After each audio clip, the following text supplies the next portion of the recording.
It's Barry Neal again here, and in this video I want to cover the NLP Fast Phobia Model, or the Fast Phobia technique. Now I want to cover this purely and simply because it's probably one of the most misused patterns that have come out of NLP. People assume that because it works really well for certain types of phobias and certain types of traumatic events, that must mean it will work for everything. And you get people using it for exercise motivation or for weight loss, and it doesn't work. And it's really important. The clue is in the title. It's the Fast Phobia technique. It works with specific types of phobias, not all phobias, but specific types of phobias and specific types of traumatic memories, particularly sort of the one-time events like a certain example of PTSD or rape, some type of traumatic event. Works really well with those types of events. And the reason it does is because it works at separating what's called in NLP terms, the synesthesia. Most phobias are what are called synesthesias, where there is some external trigger, typically a visual stimuli, or it could be an auditory, sound, but it creates a kinesthetic. So it's like a VK synesthesia. In fact, its original name was the VK dissociation technique. And it was originally written up, I think, in Frogs into Princes about 1976.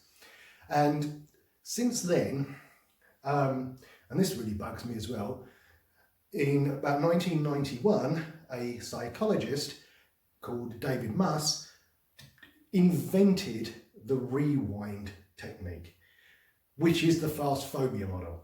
So he just blatantly ripped it off NLP, relabeled it, and now people talk about the rewind technique. It's not the bloody rewind technique, it's the NLP Fast Phobia model.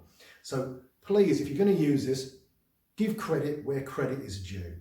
And it goes back to 1976 at least, to Frogs into Princes as the VK dissociation. And it works really well for those types of phobias. Now there was some research done, I won't give the guy's name away, but it was a research done that proved that it didn't work. Well, the guy proved it didn't work by using it on something it was never designed for. He used it on a fear of public speaking. A fear of public speaking is not a VK synesthesia. It's an anticipatory fear. So in other words, there are other steps in the strategy. It don't work for that. So this clever guy with all his qualifications proved that this technique didn't work because he used it on the wrong damn thing. So if you get people say to you, oh yeah, I've seen research that says that doesn't work, it's because the guy did not use the right technique with the right problem. This works really well with VK synesthesias. So that's what it's designed for. So it's called the Fast Phobia model, or the Fast Phobia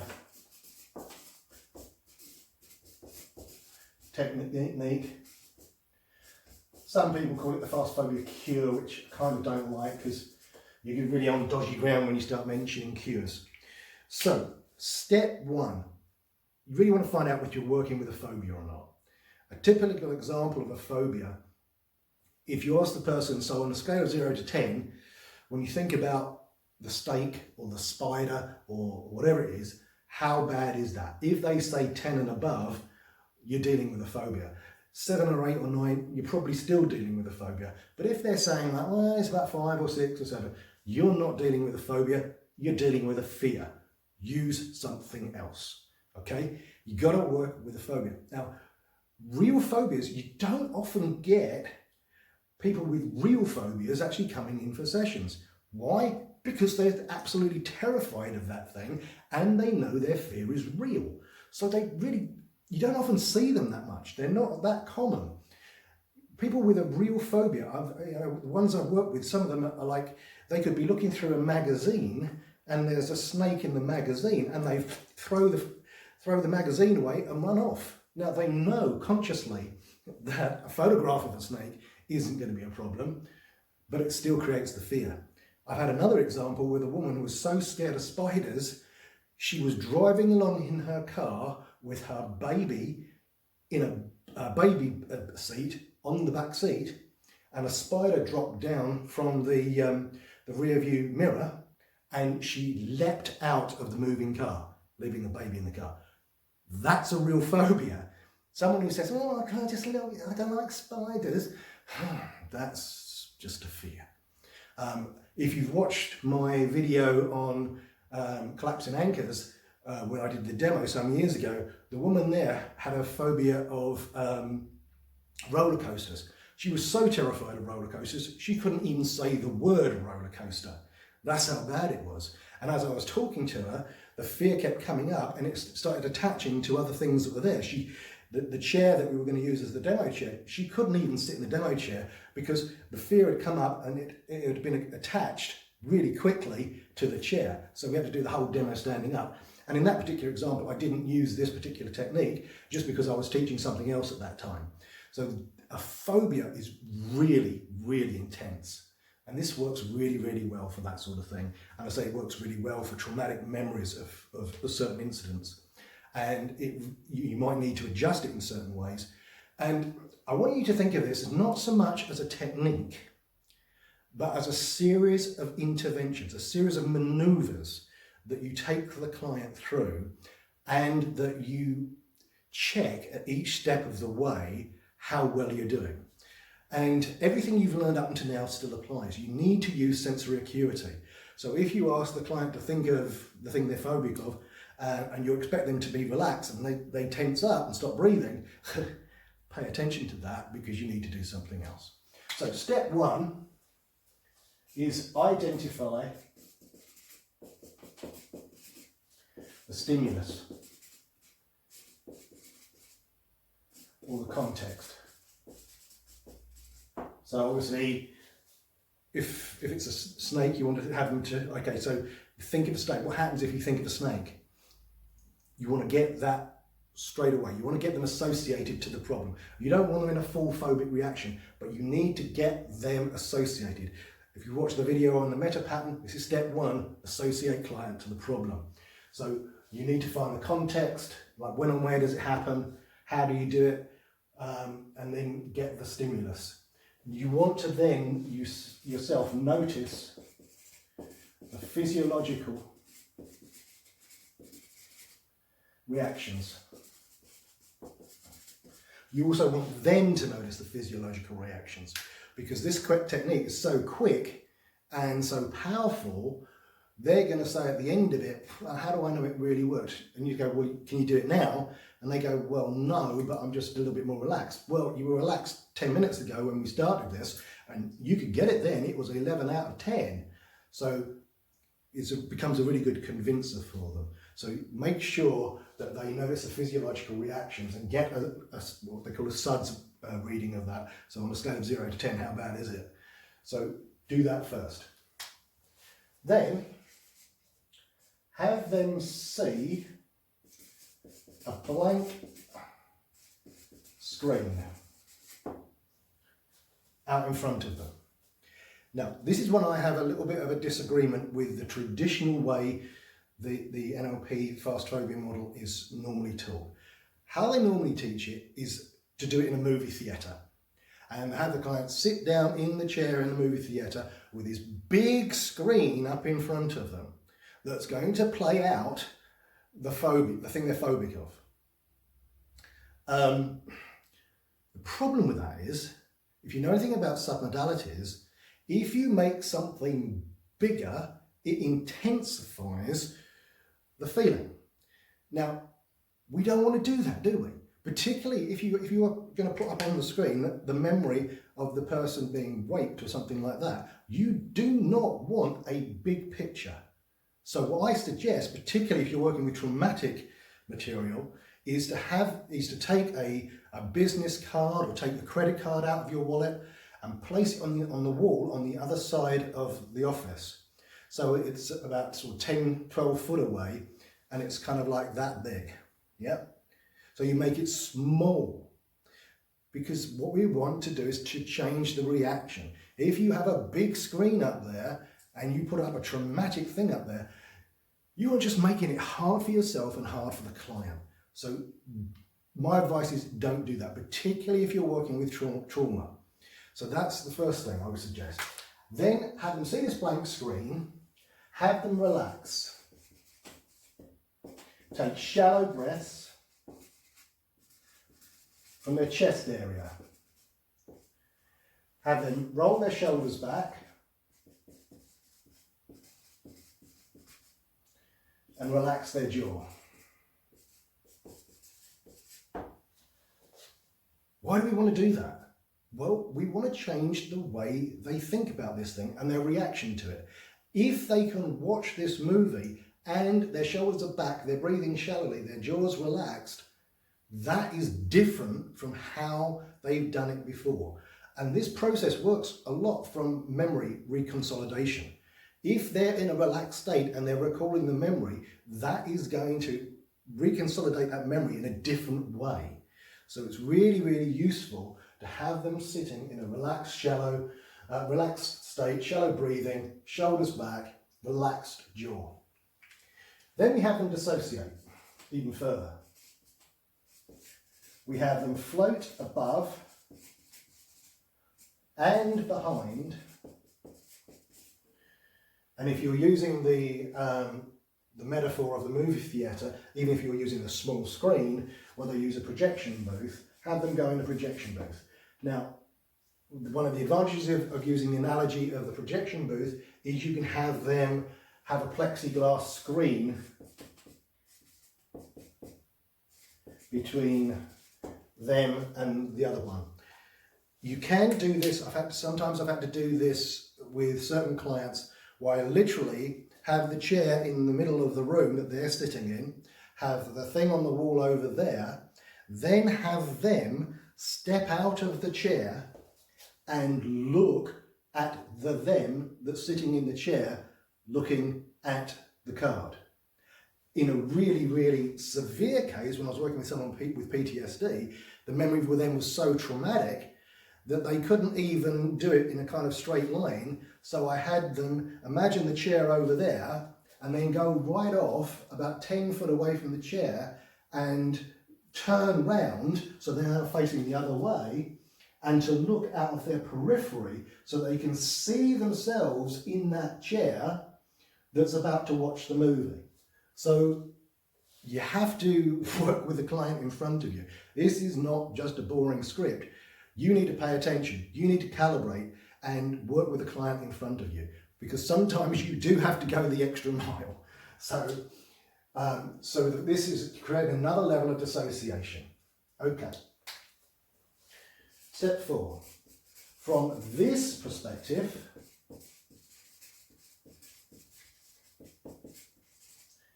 we're going to have them in a moment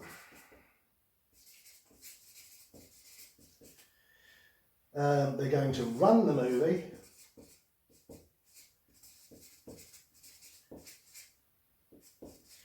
of this past event, past incident, and it's going to be far away. It's going to be black and white, and you may need to adjust those. And again, this is you using your calibration skills. So you're going to run that incident far away, black and white, way over there. Yep. So run it completely through one time. But then we're going to add a safety sandwich. What the heck is a safety sandwich? Well, there was a time before the episode, the incident, or the event, when they were safe. Yeah? There was a time before the event happened when they were totally safe. So we want them to imagine the time before the incident where they were totally safe. Then there also was a time after the event when they were safe. They got through it somehow, whatever happened, they got through it. They survived the bee, the wasp, the whatever, the dog. They've survived the attack, whatever it is. They might be in hospital, whatever. They've got through it. So we want to take them further out. Now, this is really important. A lot of times when people have traumatic events, all they remember that gets locked in their brain is this short little memory. And it just kind of runs in a loop. That it just keeps running to the end of the terrifying thing. But they don't expand the memory. If you just expand a memory and add the totally safe before it happened and totally safe after it happened, if you just did that, that will have a profound effect on the memory consolidation because you're adding that whole thing to it. So that's what we need to do. So what then we do is we then, so the sequence is time before when they were safe, then the event, and then time after when they were safe. Okay? Now then, as I mentioned earlier, when we're doing this process, I want you to think of it as a series of maneuvers, not one technique. So when we go through this, let's backtrack here to step one. We see the blank screen over there.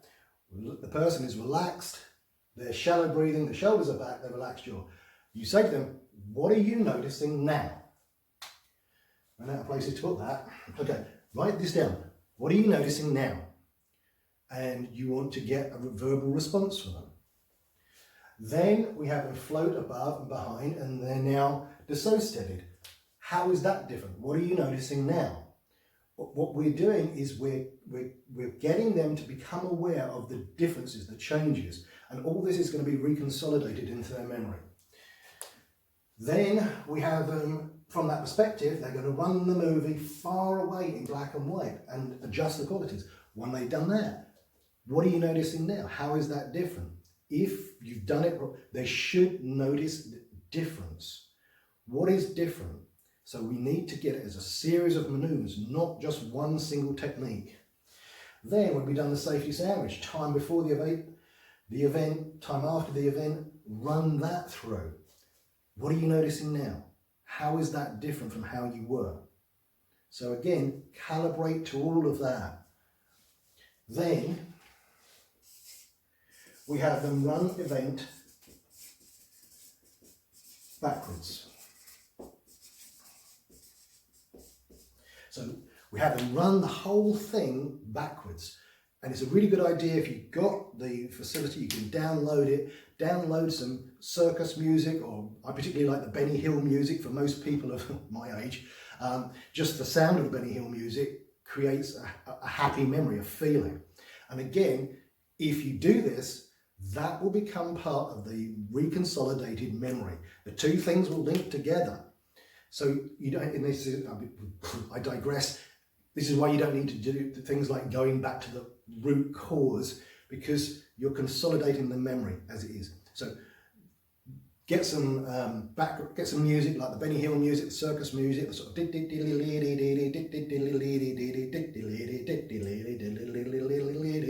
do that. If you can't get the music, you can't do it, just mime it. Just do it like that and you'll be fine. So you run the event backwards. Do that 3, 4, 5 times. You want to do that, and again, once you've done it, you go, hey, okay, so what are you noticing now? How do you feel now? How is that different from how you were? You are then finding their words. You are using how their brain learns to create change, because you're taking that and you're running it back. You're running it back. So you're creating, in some effect, recursion. So it's really, really important to keep checking and running them through that so they know that they've changed. Then at step 7, we want to explore briefly, we're not going to go into a full parts routine, whatever the positive intention is. So quickly, just saying, what do you think was important for you in that situation? Why do you think you've held on to this memory? What do you think you can learn from this? So just get some learnings. It may be if someone had been they'd been attacked when they were out and been mugged or something like that.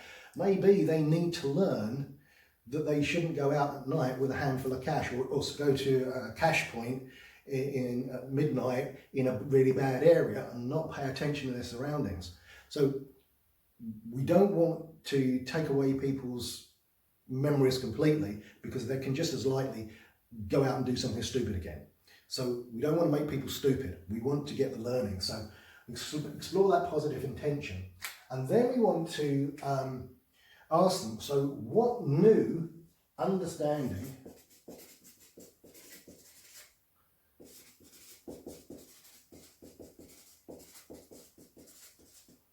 do they now have that they could bring to that situation? What new understandings do they now have that they could bring into this new situation? The reality is this happened some time ago. Whatever it happened, it could have happened last week, could have happened 20, 30 years ago, but they've learned many things now that they didn't know then. So what new understandings do they now have that they could bring into that situation? And we want to have them imagine editing. And so they're editing the movie and they see the positive effects of these new understandings on the old situation.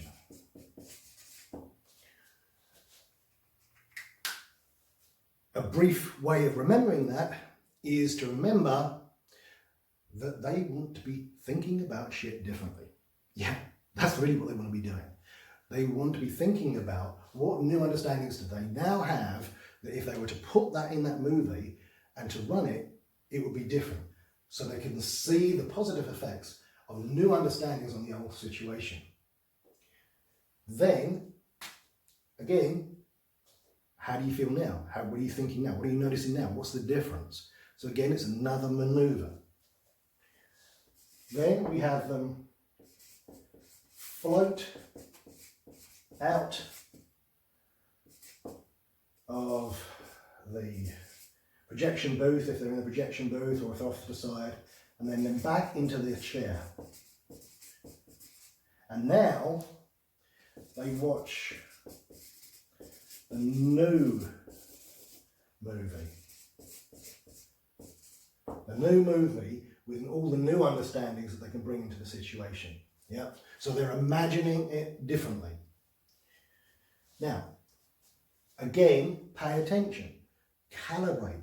If you notice they go through it, the shoulders are still back, they're breathing comfortably, the jaws relaxed, you're great.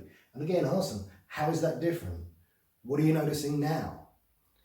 Really, really, really make them aware of the changes, because again, this adds to the recursion, and it's how the brain learns. So if those changes, they stay in the updated movie, then and then only you have them associate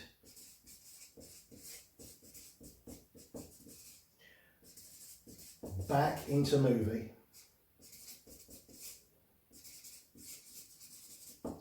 and run it.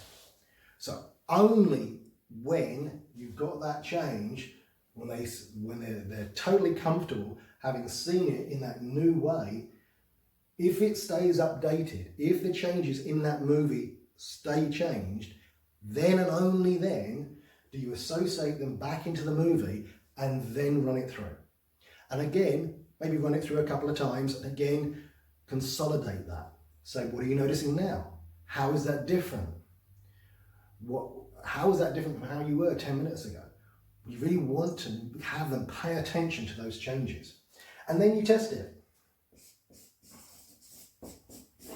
What happens when you think about a snake now? Feel fine. Test it. What happens when you think about that event all those years? What happens now? It just seems so far away, so it just seems dim and dark. Test it. If you haven't got the result, then you need to cycle back. But the key is, if you do this at every step of recognizing it's a series of maneuvers and not just run them through a script while staring at the script while the client is there, then you will get the change. So there you go. That's the NLP Fast Phobia Model. Remember, it works really, really well for the VK type synesthesias of phobias and of traumatic events, things like that. It doesn't work for weight loss or exercise motivation and stuff like that. So there you go. If you have any questions, by all means, get in contact with me on the website or on Facebook, or even leave comments on YouTube. And until next time, I'll see you soon.